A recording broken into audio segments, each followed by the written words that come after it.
गंगा नदी के किनारे एक साधु रहते थे। वे न केवल विद्वान थे बल्कि उनके पास जादुई शक्तियां भी थीं। एक दिन वे ध्यान में मग्न थे, तभी बांस की चोंच से एक चूहिया छूटकर उनके हाथों में आ गिरी। उसकी छोटी सी पूंछ व काली चमकीली आंखें थीं। उन्हें वह बहुत अच्छी लगी, पर घर ले जाने से पहले उन्होंने जादुई मंत्रों के प्रयोग से उसे एक लड़की में बदल दिया।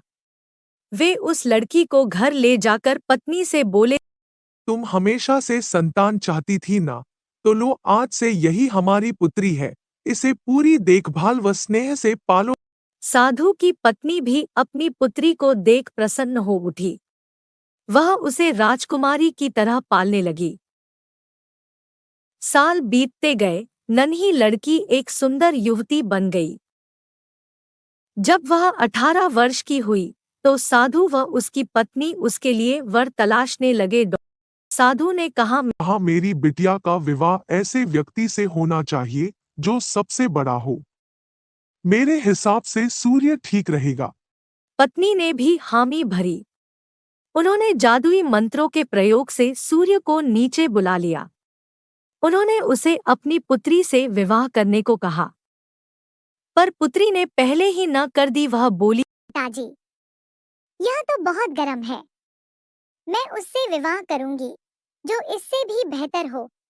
साधु निराश हो गए। उन्होंने सूर्य से कहा कि वे ही कोई वर सुझाए। सूर्य ने कहा, बादलों के देवता से बड़ा कौन होगा? उनमें तो मेरी किरणों को भी रोकने की शक्ति है। साधु ने बादलों को नीचे बुलाया व अपनी पुत्री से विवाह करने को कहा, पर इस बार फिर पुत्री ने मना कर दिया। वह बोली, ये तो कितना बदसूरत है, मैं इससे विवाह नहीं कर सकती। साधु ने बादल देवता से कहा कि वही कोई अच्छा वर सुझा दे। कि पर्वत देव मजबूत व ऊंचे हैं, वे मेरा भी रास्ता रोक देते हैं। कहा कि पर्वत देव मजबूत व ऊंचे हैं, वे मेरा भी रास्ता रोक देते हैं। साधु ने पर्वत देवता से कहा कि वह उसकी पुत्री से विवाह कर ले। पुत्री ने फिर से मना कर दिया। वह बोली, ये तो बहुत लंबे, सख्त व कठोर हैं। मैं इनसे विवाह नहीं कर सकती। इनसे भी कोई बेहतर चाहिए। पर्वत देवता ने चूहे का नाम सुझाया। वे बोले, माना मैं काफी सख्त, मजबूत व ऊंचा हूं, पर चूहे मुझ में भी आसानी से बिल बना सकते हैं। साधु ने चूहे को बुलाया। उसे देखते ही उसकी पुत्री खुशी से उछल पड़ी। हाँ पिताजी, यही तो है वह मैं जिससे शादी करना चाहती थी। साधु ने सोचा, इसे ही किस्मत कहते हैं।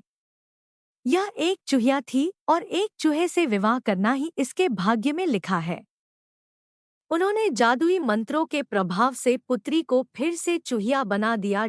चूहा व चूहिया विवाह करके खुशी खुशी रहने लगे।